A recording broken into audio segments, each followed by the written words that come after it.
윤석열 대통령이 서해 수호의 날 기념식에서 북한의 무모한 도발에 대해 대가를 치르게 하겠다고 강조했습니다.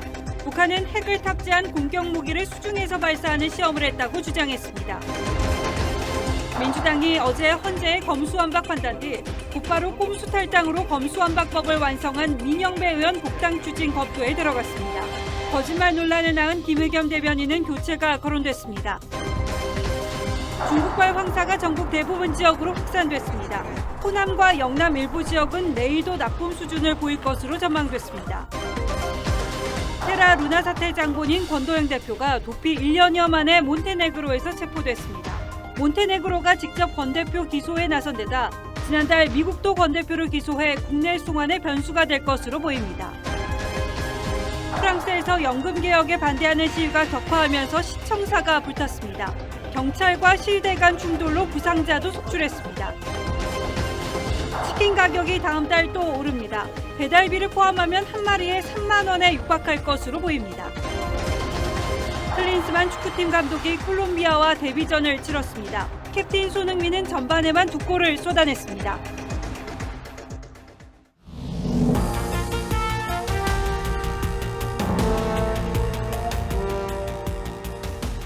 시청자 여러분 안녕하십니까. 뉴스9의 김명우입니다. 신동욱 앵커를 대신해 오늘 하루 진행을 맡게 됐습니다. 우리 축구 대표팀의 경기를 보며 승패를 떠나 모처럼 즐거웠습니다. 피파 랭킹이 우리보다 위인 콜롬비아를 상대로 화끈한 공격 축구를 선보였습니다. 클린스만 감독의 데뷔전이라는 점도 의미가 컸습니다. 울산 문수 경기장에 나가 있는 취재기자 연결하겠습니다. 성민혁 기자, 클린스만 감독이 공격 축구를 공언했는데 부응한 것 같습니다. 네, 그렇습니다. 클린스만 감독은 카타르 월드컵 멤버 대부분을 그대로 발탁했는데요. 선발 라인업도 크게 다르진 않았습니다.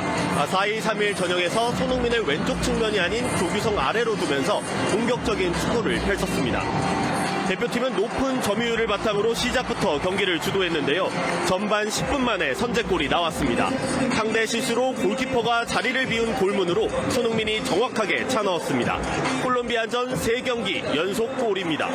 줄곧 위협적인 모습을 보여준 손흥민은 전반 추가 시간 본인이 얻어낸 프리킥을 멋진 골로 멀티골을 완성시켰습니다. 하지만 후반 초반 상대 공격수들의 침투를 놓치는 고질적인 수비 불안은 여전했습니다. 후반 1분 측면이 무너진 사이 하메스가 왼발 슈팅으로 득점했고 3분 뒤엔 포르의 카라스칼이 동점골까지 넣었습니다. 클린스만 감독은 이강인과 오영규를 투입하며 계속해서 상대 골문을 두드렸지만 추가골은 나오지 않았습니다. 클린스만호는 내일 울산에서 오픈 트레이닝 행사를 갖고 서울로 올라가 28일 우루과이전을 준비합니다. 울산 문수 월드컵 경기장에서 TV조선 성민혁입니다. 클린스만호 공격 축구의 선봉은 역시 주장 손흥민 선수였습니다. 콜롬비아 킬러라는 별명에 걸맞게 멀티골을 뽑아내며 감독의 공격 축구에 화답했습니다. 이루라 기자입니다. 경기 초반부터 강한 압박을 펼치자 콜롬비아 수비수들이 당황했고 손흥민은 상대 실수를 놓치지 않았습니다. 손흥민은 침착하게 왼발 슛으로 골네트를 갈랐습니다. 콜롬비아 킬러라는 별명답게 경기 시작 10분 만에 선제골을 뽑아냈습니다. 손흥민은 2017년, 2019년에도 콜롬비아를 상대로 골을 넣으며 대표팀을 승리로 이끌었습니다. 이날 손흥민의 공격 본능은 여기서 멈추지 않았습니다. 전반 27분 프리킥 상황에서 걷어올린 공이 골문을 살짝 벗어나는가 하면 손흥민이 얻어낸 프리킥을 이기재가 멋진 슈팅으로 연결했지만 상대 골키퍼 선방에 가로막혔습니다. 하지만 득점포에 시동을 건 손흥민은 또 한 번 자신이 얻어낸 프리킥에서 진가를 입증했습니다. 오른발로 감아찬 볼은 환상적인 궤적을 그리며 골네트를 흔들었습니다. A매치 37번째 골을 완성하며 역대 한국 선수 A매치 최다골 부문에서도 단독 3위로 올랐습니다. 지난해 아나 골절상으로 인해 월드컵 본선에서 골 사냥에 실패하고 올 시즌 EPL 소속팀에서 골 부진을 겪고 있었던 손흥민은 자신감을 완전히 회복한 듯 보였습니다.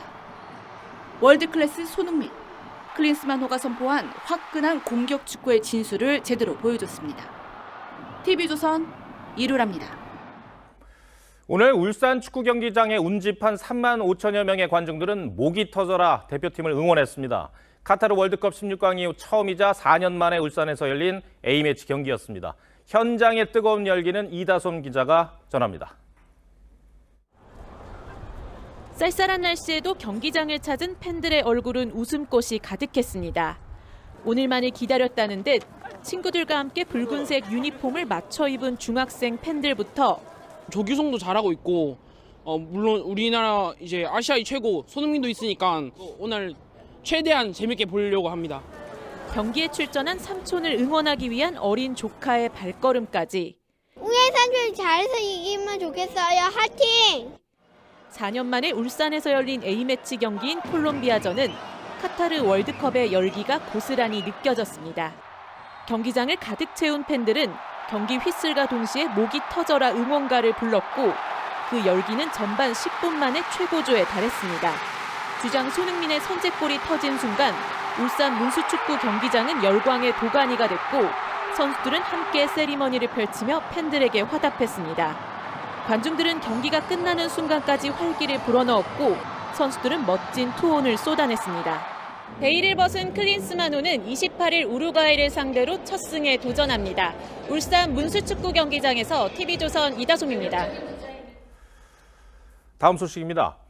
제2연평해전, 천안함 피격, 연평도 포격 도발. 이 대한민국의 안보 상황을 상징적으로 보여주는 북한의 도발이었습니다. 이 대한민국의 군인 55명이 전사했습니다. 이들을 기리는 서해 수호의 날을 맞아 취임 후 처음으로 윤석열 대통령이 기념식에 참석했습니다. 용사 55명의 이름을 한 명 한 명 부르다 울먹이기도 했습니다. 문재인 정부 때와는 대통령의 메시지도 행사 분위기도 사뭇 달랐습니다. 홍현주 기자가 행사 분위기부터 전하겠습니다. 검은색 넥타이를 맨 윤석열 대통령과 김건희 여사가 서해 수호 장병 유가족과 함께 현충탑에서 분향을 합니다. 21발의 예포 속에 참석자들이 55명의 용사를 기리는 묵념을 합니다.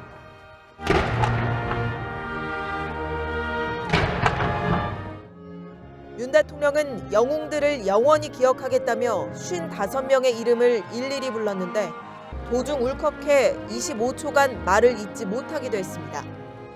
누군가를 잊지 못해 부르는 것은 영원히 기억하겠다는 다짐입니다. 대통령의 호명에 맞춰 화면에는 고인이 된 용사들의 얼굴이 나왔고 중사 고 윤영하 소령, 고 한상국 상사, 고 조천영 상사, 고 자리에 앉은 김 여사와 유족들도 눈물을 보였습니다. 윤 대통령은 기념사에서 북한의 도발이라는 표현을 6차례 쓰며 한미일 안보 협력을 더욱 공고히 하겠다고 강조했습니다. 북한의 무모한 도발은 반드시 대가를 치르도록 할 것입니다. 어엿하게 성장한 전사자 자녀들은 아버지를 향한 마음을 영상 편지에 담았습니다. 멋진 어른이 될게요. 사랑해요, 아빠. 아버지, 저 대학생이 되었습니다. 아버지처럼 군인의 길을 가고 싶어. 윤 대통령은 유족들이 기증한 물품들을 둘러보고 전사자들의 사연도 들었습니다. 21살 공주입니다. 이게 준영이 친구들이구만. 기념식엔 국민의힘 지도부 전원이 참석한 반면 민주당에선 육군대장 출신의 김병주 의원만 참석했습니다. TV조선 홍현주입니다. 지난 정부 땐 전사한 용사들의 추모에 진영 논리가 작용하면서 유독 홀대 논란이 많았고 유족들도 자주 서운함을 토로했던 게 사실입니다. 오늘 한 유족이 야권을 향해 일본엔 사과를 요구하면서 북한에게는 그렇게 한 적이 있냐고 말했습니다. 윤동빈 기자가 오늘 행사장에 참석한 유족들의 목소리를 직접 담아왔습니다. 지난 2010년 연평도 포격전 당시 아들 서정우 하사를 잃은 김호복 씨. 김 씨는 최근 강제징용 문제와 관련해 일본에 사과를 요구하는 야권을 향해 북한에 그렇게 한 적이 있느냐고 되물었습니다. 그런 어떤 잘못된 부분을 뭔가 요구하신 분들도 도발에 대한 잘못된 것도 얘기도 하시고 또는 사과도 요구도 하시고 3년 전 서해 수호의 날 행사에서 문재인 전 대통령을 붙잡고 누가 천안함을 피격했냐고 물었던 윤청자 할머니는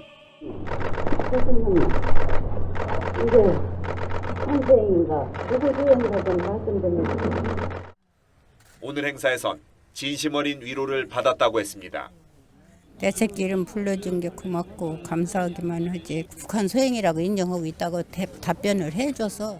천안함 피격 당시 민주당 의원들이 북한 소행임을 부인하는 듯한 발언을 했던 걸 지적한 겁니다. 2002년 제2연평해전에서 왼손 뼈와 살이 으스러지는 관통상을 입고도 소총을 놓지 않고 싸워 화랑 무공훈장을 받은 권기영 씨는 오늘 참전장병 자격으로 단상에 올랐습니다. 전사자뿐만 아니라 처음으로 참전장병까지 대우해줘 감동을 받았다고 했습니다. 또 마음을 담아서 포옹해 주시는데 거기서 눈물이 확 쏟아져가지고. 재임 중 행사에 2차례만 참석한 문재인 전 대통령에 대한 서운함도 아직 남아 있습니다. 국정 운영하다 보면 참석할 수도 못 살 수도 있어요. 그렇지만 대구 칠성시장 그거 갔다 왔잖아요. TV조선 윤동빈입니다. 서해 수호의 날에 맞춰 북한은 핵 어뢰로 추정되는 신무기를 공개했습니다. 지난 2010년 천안함은 북한의 어뢰 공격으로 침몰했는데 다분히 의도적인 공개라고 봐야 할 겁니다. 이 신무기는 장시간 잠영이 가능해 실전 배치될 경우 심각한 위협이 될 수밖에 없습니다. 구민성 기자가 보도합니다. 물속에서 작전 중인 잠수함 발사대 문이 열리고 어뢰가 발사됩니다. 러시아가 미국을 겨냥해 개발한 초장거리 핵추진 어뢰 포세이돈입니다. 핵탄두 탑재도 가능합니다. 북한이 포세이돈과 유사한 핵무인 수중 공격정 헤일의 폭발 시험을 진행했다고 공개했습니다. 지난 21일 한경남도 해안의 80에서 150m 수심에서 59시간 넘게 잠행한 뒤 목표 지점에서 수중 폭발했다고 주장했습니다. 모든 전술 기술적 재원과 항행 기술적 지표들이 정확하게 평가되고 믿음성과 안전성이 검증됐으며 북한 핵 어뢰는 수중 폭발과 동시에 방사능 해일을 일으켜 항구 및 함정에 큰 피해를 입힐 수 있습니다. 부산뿐만 아니라 일본 요코스카에는 미 해군 기지까지 노릴 수가 있죠. 또 장시간 잠영이 가능해 수심이 얕은 서해나 동해에 은밀하게 침투할 경우 탐지가 어렵습니다. 서해 수호의 날에 공개해 제2의 천안함 사태를 경고한 거란 관측도 나옵니다. 도발 주체를 감출 수 있는 측면에서 매우 무서운 위협적인 무기라고 볼 수 있죠. 주체를 알 수 없는 공격을 해야지만 남남 갈등이 생긴다. 북한은 2012년부터 핵어뢰 개발을 진행해왔으며 지난 2년간 50여 차례 시험을 진행했습니다. TV조선 구민성입니다. 공교롭게도 오늘 서해 공무원 피격 사건을 은폐하고 월북몰이를 한 혐의로 기소된 문재인 정부 안보라인 인사들이 처음으로 법정에 섰습니다. 검찰은 이들이 책임을 방기해 공무원이 숨졌다고 주장했는데 당사자들은 모두 혐의를 부인했습니다. 서영일 기자가 보도합니다. 서해 공무원 피격 사건 재판으로 법원에 나온 박지원 전 국정원장. 피살된 공무원 이대준 씨의 유족이 박 전 원장에게 다가가 항의했습니다. 당신 어떻게 이럴 수 있어? 진영입니다. 한마디 하고. 서훈 전 청와대 안보실장과 박 전 원장 등 문재인 정부 안보라인이 연루된 서해 피격 사건 첫 재판이 열렸습니다. 이들은 이 씨가 살해된 다음 날 열린 관계장관 회의에서 보안 유지를 지시하는 등 사건을 은폐하려 한 혐의를 받습니다. 검찰은 청와대 안보라인이 정부의 무대응, 미조치에 강한 비판이 예상되자 사건을 숨기려 했다며 정부가 국민을 방임한 결과 이대준 씨가 숨졌다고 지적했습니다. 서 전 실장 측은 이에 대해 이미 국정원과 안보실 직원 수백 명이 알고 대통령에게 보고도 했는데 은폐 시도를 했겠느냐고 반박했습니다. 박 전 원장은 보안 유지에 공모하지 않았다며 무죄를 주장했고 서욱 전 국방장관도 첩보 삭제를 지시하지 않았다며 혐의를 부인했습니다. 양측 주장이 팽팽하게 맞서는 가운데 두 번째 재판은 31일 열릴 예정입니다. TV조선 서영일입니다. 국정원과 경찰이 국가보안법 위반 혐의로 민주노총 지역본부 사무실에 대한 추가 압수수색을 벌였습니다. 지난 1월 민주노총 본부 사무실을 압수수색하는 과정에서 다수의 북한 지령문을 확보한 것으로 알려졌는데 이를 통해 수사 범위가 확대되고 있는 겁니다. 이정현 기자가 취재했습니다. 노동운동 관련 한 연구소가 입주해 있는 건물입니다. 민노총사나 보건의료노조 간부 A씨는 이 건물에서 다른 인사들과 주기적인 모임을 갖고 반정부 활동을 해온 걸로 방첩당국은 파악하고 있습니다. 국정원과 경찰은 이곳과 함께 수도권 지역 민노총 한 지부 등 2곳에 대해 압수수색을 벌였습니다. 민노총 수도권 지역 지부 간부 B씨도 국가보안법 위반 혐의를 받고 있습니다. 방첩당국은 이들이 22일 국가보안법 위반 혐의로 구속영장이 청구된 민노총 전 조직국장 C씨의 하부망으로 활동해온 걸로 보고 있습니다.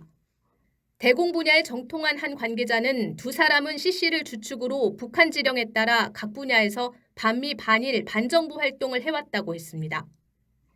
C씨는 북한 문화교류국 소속 대남공작원 리광진을 통해 지령을 받은 혐의인데 리광진은 여러 하부 조직을 두고 대남 공작 활동을 해왔습니다. 지난 1월 방첩당국은 민노총 본부 사무실 등을 압수수색하면서 다수의 북한 지령문을 확보한 것으로 전해졌습니다. 지령문에는 시민단체와 연대해 윤석열 정권 퇴진과 탄핵 분위기를 조성하라는 등의 반정부 투쟁을 선동하는 내용이 담긴 걸로 알려졌습니다. TV조선 이정현입니다. 정치권 소식도 전해드리겠습니다. 이 절차는 위법하지만 결과는 유효하다는 헌법재판소의 검수완박 판단을 두고 정치권은 오늘도 격한 공방을 주고받았습니다. 야당은 한동훈 법무장관의 탄핵까지 주장하면서 꼼수 탈당으로 법안 처리를 도운 민영배 의원의 복당을 추진하고 있습니다. 여당은 민주당의 의회 독재 면죄부를 줬다면서 헌재를 비판했습니다. 이광희 기자입니다. 민주당 지도부는 검수완박법에 대해 권한쟁의 심판을 제기했다가 검사가 아니라는 이유로 각하당한 한동훈 법무부 장관의 사퇴를 요구했습니다. 한동훈 법무부 장관은 이번 헌법재판소 판결에 책임지고 사퇴해야 합니다. 강경파 의원들은 탄핵까지 언급했습니다. 스스로 물러나지 않으면 강제로 퇴장시킬 수밖에 없다는 점. 사퇴를 거부한다면 국회 차원에서 할 수 있는 예컨대 탄핵 추진이나 이런 것이 검토될 수 있겠습니다. 그러면서 검찰이 맡고 있는 6대 범죄 수사를 전담할 중대범죄수사청을 설치하고 수사권 유지를 규정한 시행령을 폐기하겠다고 했습니다. 꼼수 탈당한 민영배 의원의 복당도 가시화되고 있습니다. 그 법을 통과시키기 위해서 탈당이라는 수단까지 쓴 거죠. 복당 이제 해도 되지 않을까라는 생각. 여당은 헌재가 황당한 논리로 거대 야당의 횡포에 면죄부를 줬다며 그 바람에 민주당이 비겁한 꼼수를 자랑거리로 여긴다고 비난했습니다. 꼼수 탈당은 헌재도 이미 표결권 침해라고 인정했습니다. 동네방네 무죄라고 떠들고 다니는 꼴입니다. 한동훈 장관은 민주당이 입버릇처럼 말해온 탄핵이 발의되면 당당히 응하겠다고 했습니다. TV조선 이광희입니다. 국민의힘이 소속 의원인 하영재 의원에 대한 체포동의안을 당론으로 가결하기로 방향을 잡았습니다. 생각할 게 많아진 건 민주당이겠죠. 이런 상대당의 특권 포기 움직임이 총선에도 영향을 줄 수 있다는 점이 특히 고민일 겁니다. 김태훈 기자가 여야의 내부 상황을 취재했습니다. 국민의힘이 불체포 특권 포기를 당론으로 추진하기로 했습니다. 그 당의 분위기, 입장을 명확하게 밝히는 하나의 과정이다. 함의를 담고 있는 내용. 당론으로도 갈 수가 있죠. 오늘까지 여당 의원 56명이 특권 포기를 공개 서약했고 나머지 의원들도 취지에 공감하며 속속 참여 의사를 밝히고 있습니다. 30일로 예정된 하영재 의원에 대한 체포동의안 표결에서도 당론으로 찬성하기로 의견을 모았습니다. 원내대표께서 사실상 불체포 특권을 포기했다 이렇게 말씀을 하셨습니다. 당내 분위기도 서명한 의원들과 별 차이가 없다. 노웅래 의원과 이재명 대표의 체포동의안을 연달아 부결시킨 민주당으로선 부담이 커진 건데 민주당은 사건에 따라 의원들이 개별적으로 판단할 것이라는 원론적인 입장만 내놨습니다. 국민의힘 의원들도 50명 이상이 찬성한다는데 민주당이 도와드려야죠. 별로 부담되지 않는 것 같아요. 하지만 이 대표에 대한 체포동의안이 추가로 제출될 경우 민주당의 고민은 더 커질 수밖에 없습니다. 이번에 가했다가 장차 있을지도 모를 대표에 대한 2차 체포동의안 때는 또 불을 한다? 그러면 그 기준은 뭐냐? 검찰은 이미 기소된 사건 이외에도 백현동 개발 특혜 의혹과 불법 대북 송금 의혹도 수사 중입니다. TV조선 김태현입니다. 민주당 이재명 대표가 자신에 대한 거취 결단을 요구하고 있는 비명계를 달래기 위해 지명직 최고위원을 포함한 주요 당직 개편 카드를 꺼내 들었습니다. 관심을 끄는 건 숱한 구설에 올랐던 김의겸 대변인의 교체 여부입니다. 그런데 김 대변인은 어제 당무위 관련 거짓말 브리핑 지적에 그 정도 잔기술은 업계에서 통용된다고 말했습니다. 또 논란거리를 만들었습니다. 정민진 기자입니다. 이재명 대표가 수차례 브리핑 논란을 일으켰던 김의겸 대변인의 교체를 검토하고 있는 것으로 알려졌습니다. 한 당직자는 언론인 출신에 청와대 대변인까지 지냈는데도 말실수가 잦고 여당에 공격 빌미를 줬다고 했습니다. 김 의원은 그제 당무위에서 만장일치로 이재명 대표직 유지를 결정했다고 발표했지만 기권한 전해철 의원이 문제를 제기하자 하루 만에 말을 바꿨습니다. 반대 없이 통과가 됐습니다. 기권을 하고 당무위원회에서 퇴장을 하셨습니다. 거짓말 비판이 일자 김 대변인은 오늘 그 정도의 장기술은 이쪽 업계에선 통용된다고 설명했는데 당내에서도 자질이 의심스럽다는 지적이 나왔습니다. 사퇴 의사를 밝힌 임선숙 지명직 최고위원 후임으론 비명계 재선인 송갑석 의원이 거론됩니다. 이재명 대표를 중심으로 해서 총선을 치른다라고 하는 것은 어렵지 않겠는가라고 하는 공감대는 저는 또 만만치 않게 있다. 하지만 내년 총선 공천을 총괄할 조정식 사무총장은 유임할 방침이어서 전면적 쇄신과는 거리가 멀다는 지적이 나옵니다. 당직 개편 이런 얘기가 나왔는지 잘 모르겠어요. 이재명 대표의 이 어떤 사법 리스크를 어떻게 우리가 극복해 나갈 거냐. TV조선 정민진입니다. 투자자에게 50조 원이 넘는 피해를 준 테라 루나 사태 장본인 권도영 대표가 유럽 몬테네그로에서 붙잡혔습니다. 도피 1년여 만으로 위조 여권을 이용해서 다른 나라로 가려다가 검거됐습니다. 이제 다음 수순은 국내 송환인가 싶으실 텐데 상황이 간단치 않습니다. 이 몬테네그로가 권 대표를 기소한 데다가 지난달에는 미국도 권 대표를 사기 혐의로 기소했습니다. 국내 송환의 변수가 될 것으로 보입니다. 정은하 기자가 보도합니다. 권도영 대표는 현지 시각으로 어제 몬테네그로 포드고리차 공항에서 현지 경찰에 붙잡혔습니다. 권 씨는 가상화폐 테라와 루나 폭락 사태 발생 한 달 전인 지난해 4월 싱가포르로 출국했습니다. 검찰 수사가 본격화한 지난해 9월 아랍에미리트 두바이를 거쳐 세르비아로 도주했고 다시 인접 국가인 몬테네그로를 통해 두바이로 가려다 붙잡힌 겁니다. 권 씨는 검거 당시 코스타리카 위조 여권을 쓰려다 덜미가 잡혔는데 벨기에 위조 여권도 갖고 있었던 것으로 전해졌습니다. 앞서 지난해 10월 법무부는 권 씨 여권을 무효화시켰습니다. 검찰은 법무부와 협의해 범죄인 인도 절차를 밟아 권 씨를 국내로 신속히 송환할 계획입니다. 하지만 언제쯤 송환이 이뤄질지는 미지수입니다. 미국 뉴욕 검찰과 싱가포르 경찰도 현재 권 씨를 증권 사기 등 혐의로 수사에 착수했고 몬테네그로 경찰도 문서 위조 혐의로 권 씨를 기소해 해당 국과 조율이 필요한 상황입니다. 검찰은 최근 테라폼랩스 공동 창업자인 신현성 전 대표를 피의자 소환하는 등 수사에 속도를 내고 있습니다. TV조선 정은하입니다. 남경필 전 경기도지사의 장남이 마약 투약 혐의로 또 검거됐습니다. 가족의 신고로 경찰이 출동했는데 이 집안에서 발견된 주사기에서는 마약 성분이 검출됐습니다. 구재영 기자입니다. 경기도 용인의 한 아파트 단지입니다. 어젯밤 10시 15분쯤 이 아파트에서 가족이 이상한 행동을 한다는 112 신고가 접수됐습니다. 출동한 경찰이 현장에서 환각 상태에 빠진 30대 남성을 체포했는데 남경필 전 경기도지사의 장남이었습니다. 여기는 부모님들이 살잖아. 어딘가 그렇게 거기서 나오는 거 본 것 같은데. 경찰이 현장에서 확보한 주사기에서는 마약 성분이 검출됐습니다. 하지만 체포된 남 씨는 경찰의 소변과 모발 검사를 거부했습니다. 경찰은 압수수색 영장을 발부받아 마약 정밀 검사를 진행할 계획입니다. 검사가 안 됐습니다. 안 돼가지고 일단 우리가 영장을 받아야죠. 일단 상황이 거부 내지는 뭐 지금 대화 소통이 안 되니까. 남 씨는 지난 2017년에도 마약을 밀반입하고 투약했다가 징역 3년에 집행유예 4년을 선고받았습니다. 당시 남경필 경기도지사는 아들의 잘못을 공식 사과하기도 했습니다. 경찰은 남 씨가 마약을 구입한 경로와 투약 기간 등에 대한 조사를 마치는 대로 구속영장을 신청할 방침입니다. TV조선 구자영입니다. 이틀 전 역대급 공시가 하락이 발표됐죠. 부동산 상황 점검해봤습니다. 우선 집주인들이 매물을 걷어들이고 있습니다. 이제 관건은 집값 하락세가 계속될 거냐겠죠. 김혜나 기자가 전문가에게 물어봤습니다.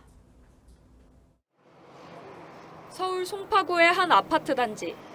올해 1, 2월에 비해 거래는 줄었지만 전용 84제곱미터형 가격은 연초보다 1억 5천만 원 올랐습니다. 판매자들이 공시가격 하락으로 세금 부담을 덜면서 버티기 모드에 돌입한 탓입니다. 매도자는 조금 분위기가 좀 호전되니까 조금이라도 더 받으려고 하고 저가 매물 시세를 알고 있으니까 더 주고 사기는 아깝다. 각종 규제 완화에 보유세까지 인하되자 급매 물건은 어느새 동이 났습니다. 매수자와 매도자의 줄다리기 속 서울 아파트 거래량이 반토막 나는 가운데 매매가는 6주 연속 낙폭이 줄었습니다. 어느새 호가가 수억 원씩 오른 곳도 나왔습니다. 규제를 완화하자라는 거는 대세니까 내려갈 만큼 내려갔으니까 집 더 안 내려가겠지, 올라가겠지. 그럼에도 아직은 집값 하락세가 급반전되긴 어렵다는 시각이 우세합니다. 정책이 미치는 그 영향이 크지는 않거든요. 거시적인 성장률이라든가 이런 것들이 하나도 바뀐 게 없고. 정경련 산하 한국경제연구원은 올해 집값이 3.3% 더 떨어지고 내년에야 상승 전환할 것이라고 전망했습니다. TV조선 김예나입니다. 치솟은 물가가 결국 대표적 서민 간식 치킨 가격을 또 올립니다. 다음 달부터 치킨을 배달시켜 먹으려면 3만 원 가까이 내야겠습니다. 유명 치킨 업계가 치킨 가격 상승을 발표한 건데요. 도미노 인상 우려가 나옵니다. 장윤정 기자입니다. 한 프랜차이즈 치킨 업체가 다음 달부터 치킨값 3,000원 인상을 선언했습니다. 16,000원이던 오리지널 치킨은 19,000원, 2만 원짜리 프리미엄 치킨은 23,000원으로 오릅니다. 치킨 먹기가 많이 부담스러워졌고요. 근데 저희가 이렇게 사다 먹는 것보다는 또 배달도 같이 시켜버리니까 더 부담스러운 게 더 많이 좀 올라갔어요. 배달을 이용할 경우 거리에 따라 4,000원에서 6,000원까지 배달비가 붙어 배달치킨 한 마리에 3만 원 가까운 돈을 지불해야 하는 상황입니다. 이 업체가 치킨 가격을 올린 건 지난 2021년 11월 이후 1년 5개월 만입니다. 업체 측은 가맹점 수익성이 수년간 악화돼 불가피하게 가격 조정을 결정했다고 설명했습니다. 정부가 서민 경제 부담을 이유로 식품업체와 외식업체의 가격 인상 자제를 요청했지만 원재료값 상승으로 가격을 올릴 수밖에 없단 겁니다. 다른 치킨 업체들은 당분간 인상 계획이 없다고 밝혔지만 햄버거와 피자 등 가격이 오르고 있어 치킨 가격 도미노 인상 우려도 여전합니다. 1위 업체가 올리면 2, 3위 업체가 올리고 그 여파가 동네 치킨집까지 연결이 된다 이렇게 볼 수가 있는 거죠. 소비자 입장에서는 치킨 가격이 오른 상황을 맞이할 수밖에 없고 배달치킨 3만 원 시대에 치킨은 서민 간식이란 공식도 깨지고 있습니다. TV조선 장윤정입니다.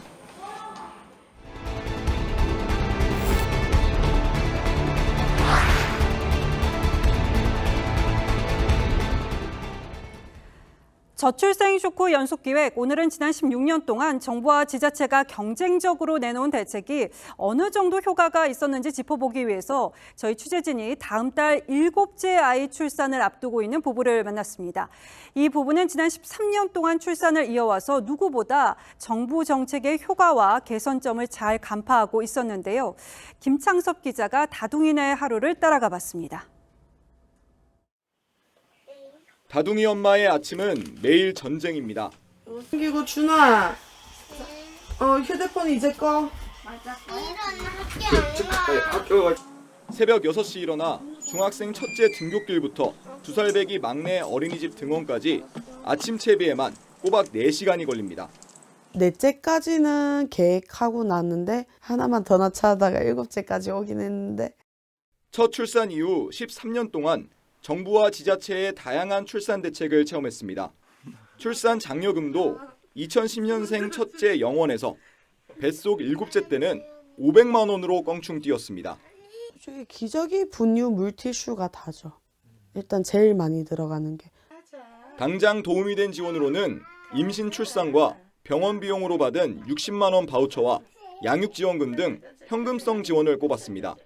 고위험 산모들한테는 턱없이 모자라죠. 12주 차에 다 써버리는 경우도 있고요. 하지만 경력 단절 우려 등 출산 후 사회 안정망 미비가 다산의 큰 장벽이라고 강조했습니다. 경력 단절이 되는데 나중에 복직을 하게 되면 이제 돌봄 선생님들이 턱없이 모자란 거예요.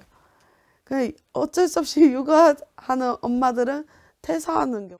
실제로 성인 남녀 63%는 출산 휴가나 육아휴직 사용 후 불리한 처우를 당하거나 목격한 것으로 조사됐습니다. 이 씨도 셋째를 낳은 뒤 하던 일을 접고 전업주부가 됐습니다. TV조선 김창섭입니다. 프랑스 정부의 연금 개혁안에 반발하는 시위가 더욱 격렬해지고 있습니다. 100만 명이 넘는 인파가 거리로 쏟아져 나와서 곳곳에서 경찰과 충돌하면서 부상자가 속출했습니다. 이 시청사와 경찰서까지 불에 탔고 교통과 교육 시스템 등이 멈추면서 사실상 도심 기능이 마비된 상황입니다. 황정민 기자입니다. 검은 복면을 쓴 시위대가 패스트푸드점 창문을 마구 부숩니다. 도로 위 신문 가판대와 쓰레기통은 불길에 휩싸였고 보르도시청과 로리앙 경찰서에도 불이 났습니다. 연금 개혁안이 정부 강행으로 의회를 통과하자 분노한 시민들이 거리로 뛰쳐나왔습니다.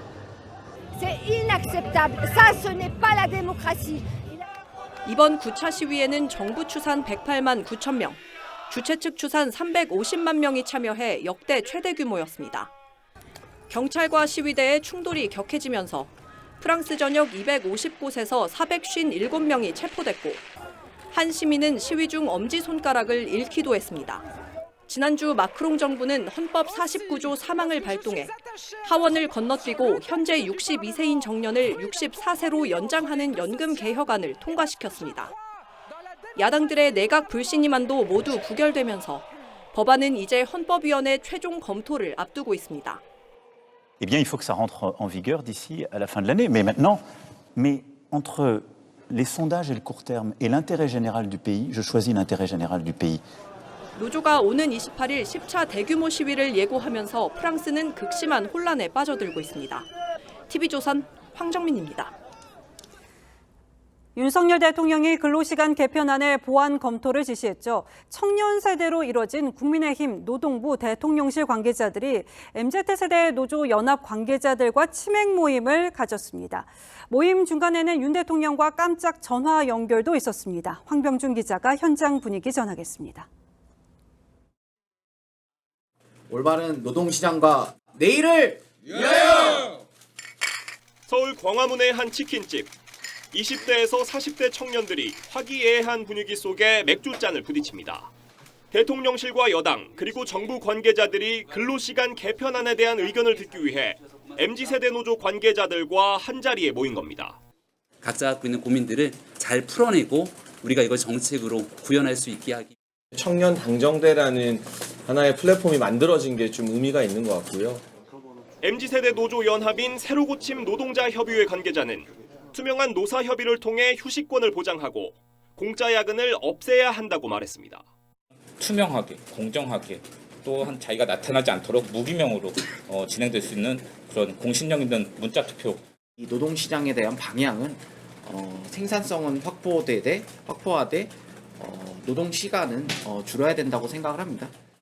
만남 중간엔 윤석열 대통령과의 즉석 통화도 10여 분간 이뤄졌습니다. 윤 대통령이 직접 전화를 걸었는데 MZ노조 관계자는 정부 노동정책이 올바른 방향으로 가길 바란다고 전했고 윤 대통령은 노동자들의 현실적인 문제를 법과 제도로 잘 풀 수 있도록 노사 법치가 중요하다고 강조하며 젊은 근로자들과 언제라도 만나 직접 듣고 소통하겠다고 했습니다. TV조선 황병준입니다. 어제부터 유입되기 시작한 중국발 황사가 오늘 전국 하늘을 뒤덮었습니다. 이 중국 고비 사막을 비롯한 황사 발원지에 비가 안 오다 보니 최악의 황사가 덮친 겁니다. 이번 황사도 기후변화에 영향이 있다는 관측입니다. 신경희 기자 리포트 전해드리고 이 기후변화가 식목일에도 영향을 미치고 있다는 내용 곧바로 따져봐 드리겠습니다. 서울 응봉산에서 내려다본 한강이 뿌옇게 보입니다. 기대를 하고 나왔는데 좀 흐려서 카메라에 잘 안 담기더라고요. 개나리 축제를 즐기러 온 시민들은 마스크로 중무장했습니다. 개나리 보려고 좋은 공기 보려고 왔는데 미세먼지가 너무 많이 끼어가지고 되게 조금 목도 컬컬하고. 어제부터 유입된 중국발 황사로 오늘 전국 하늘이 탁했습니다. 수도권 충청 호남 등 전국 대부분 지역의 미세먼지 농도가 연평균의 3배가 넘는 등 하루 종일 나쁨 수준을 유지했습니다. 황사는 중국 고비 사막, 내몽골 등에서 발원됐습니다. 예년에는 눈이 덮여 있거나 비가 오거나 초목이 자랐던 곳들이 올해는 기후변화로 황량하게 변하면서 황사먼지가 더 많아졌습니다. 베이징을 덮쳐 눈뜨기도 힘든 상태로 만든 뒤 한반도로 건너왔습니다. 지금 주요 황사 발원지들의 강수량이 상당히 적은 그런 환경에 놓여져 있다라고 보시면 됩니다. 물이 있으면 밑에 땅이랑 잘 붙어 있을 텐데. 기상청은 주말인 내일도 전국이 미세먼지 나쁨으로 예상된다며 대기 상층부를 통해 황사가 추가로 유입될 가능성도 있다고 예보했습니다. TV조선 신경입니다. 이처럼 기후변화, 구체적으로는 온난화의 영향으로 식목일 날짜를 앞당기자는 주장이 나오는데 어떤 문제가 있는지 홍혜영 기자와 따져보겠습니다. 자, 홍 기자, 식목일은 언제부터 4월 5일이었습니까? 네, 4월 5일이라는 날짜는 이 조선시대 성종이 동대문 밖에 있는 선농단에서 직접 밭을 경작한 날에서 유래했습니다. 일제 강점기에는 이 총독부가 4월 3일로 바꾸기도 했는데요. 해방 이듬해인 1946년에 다시 4월 5일로 되돌려서 이때가 제1회 식목일입니다. 당시엔 계절적으로 나무 심기에 적당한 시기였습니다. 그런데 지금은 많이 따뜻해졌다는 거고요. 네, 맞습니다. 이 서울의 식목일 평균 기온을 연대별로 분석해봤습니다. 1940년대에는 평균 7.9도였는데 2010년대부터 지난해까지의 평균 기온은 10.1도로 이 식목일 제정 당시인 40년대보다 2.2도 올랐습니다. 이 제주는 기온이 더 큰 폭으로 올랐는데요. 이 최근 식목일 평균 기온이 13.6도로 1940년대보다 3.5도나 따뜻해졌습니다. 이 서울은 3월 중순, 제주도는 3월 초순에 과거 식목일 기온이 나타나고 있습니다. 그러면은 이게 나무 심기에 적합한 기온은 몇 도 정도입니까? 네, 묘목을 심기에 적당한 온도는 6.5도로 알려져 있습니다. 이 요즘 기온으로 볼 때 산림청은 3월 중하순쯤이 최적의 시기라고 분석했습니다. 이 새순이 나오기 전에 묘목을 옮겨 심어야 이 뿌리가 자리 잡고 물을 빨아들이는데요. 이 평균 기온이 1도만 올라가도 잎이 나오는 시기가 일주일 정도 빨라집니다. 그래서 지자체들도 2, 3월에 미리 나무 심기 행사를 하고 있습니다. 땅이 녹는 시기도 정말 그렇게 많이 앞당겨졌는지, 그리고 잎사귀 트는 시기가 정말 이렇게 봄이 빨라지는 것이 확실한지 10년 이상 두고 본 다음에 논의를 하는 게 필요하다는 게. 이 국가 기념일이 현실과 다소 동떨어져 있는 그런 느낌인데 법 개정 움직임도 있습니까? 네, 지난해 10월 여야 모두가 발의를 했습니다. 둘 다 유엔이 정한 세계 산림의 날인 3월 21일로 식목일 날짜를 바꾸자는 내용인데요. 아직 법안 소위에 상정되지는 못했습니다. 정부는 어떤 입장입니까? 네, 사실 노무현 정부 때와 이명박 정부 때도 이 식목일 날짜 변경을 추진했었는데요. 이 결론은 현행 유지였습니다. 아직은 이 4월 5일의 상징성이 강하고 역사적으로도 의미가 있는 날이라는 이유가 컸습니다. 또 날짜를 바꾸는 것보단 이 시대에 맞춰서 식목일의 의미를 넓히는 게 더 중요하다는 겁니다. 과거에 우리 헐벗은 땅을 녹화할 때 국민적 참여를 이끌어내기 위해서 했던 거기 때문에 심겨져 있는 나무들을 어떻게 보호하고 관리할 것인가에 대한 그런 의미를 주는 걸로 식목일의 의미를 좀 더 다시 되새겨볼 필요가 있지 않겠느냐. 네, 다만 이 계속해서 논란이 있는 만큼 정부도 다양한 의견을 듣고 있다고 밝혔습니다. 네, 의미를 잘 살릴 수 있는 쪽으로 논의가 됐으면 좋겠네요. 알겠습니다. 홍 기자, 잘 들었습니다.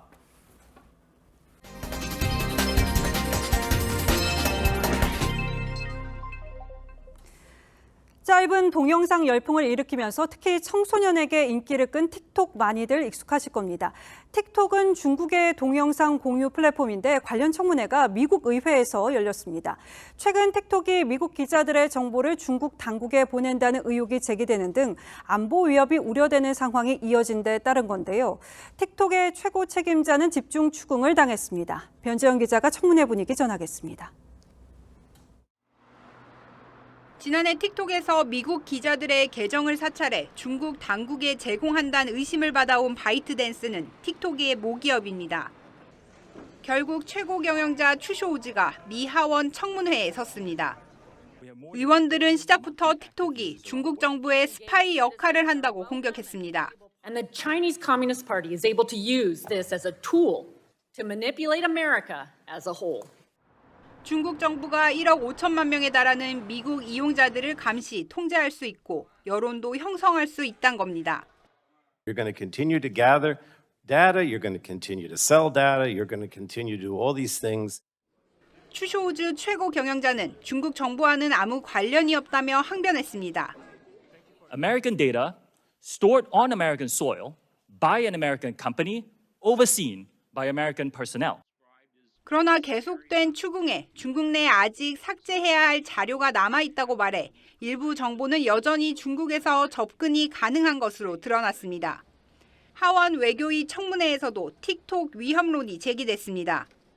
Is it a threat to the United States security? I believe that it is, yes. And shouldn't a threat to United States security be banned? They do it to us. Why don't we do it to them? It should be ended one way or another. 중국 정부는 미 정부가 증거도 없이 유죄 추정과 억지 탄압을 거듭하고 있다고 반발했습니다. TV조선 변재영입니다.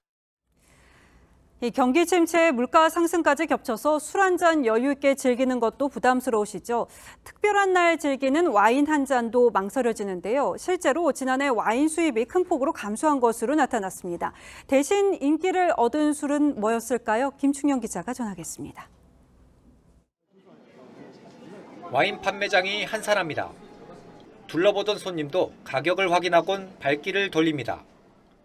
지난해 와인 수입량은 7만 1,400kg로 전년보다 7.2% 줄었습니다. 와인 수입량은 지난 20년 새 약 7배로 증가했습니다. 2008년 금융위기 때를 빼면 와인 수입은 대체로 증가세를 보였습니다. 경기가 나빠지자 상대적으로 비싼 와인을 덜 마셨다는 얘기입니다. 월급은 그대로인데 이제 가격은 올라가니까 5만 원짜리 살 거 3만 원짜리 사고 3만 원짜리 살 거 맥주 먹고. 고환율로 와인 수입 비용이 더 커졌고 글로벌 기상이변으로 작황도 나빴습니다. 맥주 수입량 역시 감소세를 보였습니다. 전년보다 11.3% 줄었습니다. 주류 수입이 전체적으로 감소했지만 일본 술인 사케 수입량은 전년보다 2배 이상 증가했습니다. 2018년까지 연간 6,000kl 정도던 수입량은 2019년 시작된 일본 제품 불매운동 이후 절반 수준으로 떨어졌는데 지난해에 예전 수준을 회복한 겁니다. 사케나 하이볼이나 그런 걸 이제 따지지 않고 다양하게 이제 접하는 그 문화다 보니까 아무래도 그래서 판매량이 조금 더. 최근 MZ세대 사이에서 선풍적인 인기를 끌고 있는 위스키 수입량도 전년보다 73% 증가했습니다. TV조선 김충영입니다. 국내 최대 벚꽃 축제인 경남 진해 군항제가 내일부터 시작됩니다. 코로나로 4년 만에 다시 열리는 건데요. 이 벚나무 36만 그루가 들어선 진해 군항제 현장에는 이미 연분홍 벚꽃 향연이 시작됐습니다. 이성진 기자입니다. 기찻길을 따라 연분홍 벚꽃이 터널처럼 드리워졌습니다. 아름드리 벚나무 36만 그루에 화사한 벚꽃이 피기 시작했습니다. 시민들은 벚꽃 아래 철길을 거닐며 봄 기운을 만끽합니다. 마스크 벗고 오니까 공기도 너무 좋고 제 예쁜 얼굴도 보여줄 수 있어서 너무 좋은 것 같아요. 국내 최대 벚꽃 축제인 진해 군항제가 내일 막을 올립니다. 지난 3년 동안 코로나19 여파로 취소됐다가 올해 4년 만에 노마스크로 축제가 다시 열립니다. 진해 벚꽃 개화율은 약 15%입니다. 이제 꽃이 무리지어 피기 시작하는데 시내 곳곳에는 벌써 국내외 관광객들이 몰려들고 있습니다. 창원시는 올해 축제에 군항제 61년 역사상 가장 많은 450만 명이 찾아올 것으로 예상했습니다. 진해 벚꽃은 주말까지 절반이 꽃을 피우겠고 다음 주 중반쯤 절정을 이룰 전망입니다. 기온이 평년보다 따뜻했고 다음 주 초반 3월 27, 8일경이면 만개가 될 것으로 예상이 됩니다. 이달 말부터는 경주와 부산 등지에서도 벚꽃 축제가 열리고 다음 달 4일에는 서울, 여의도 벚꽃 축제도 4년 만에 다시 막을 올립니다. TV조선 이성진입니다.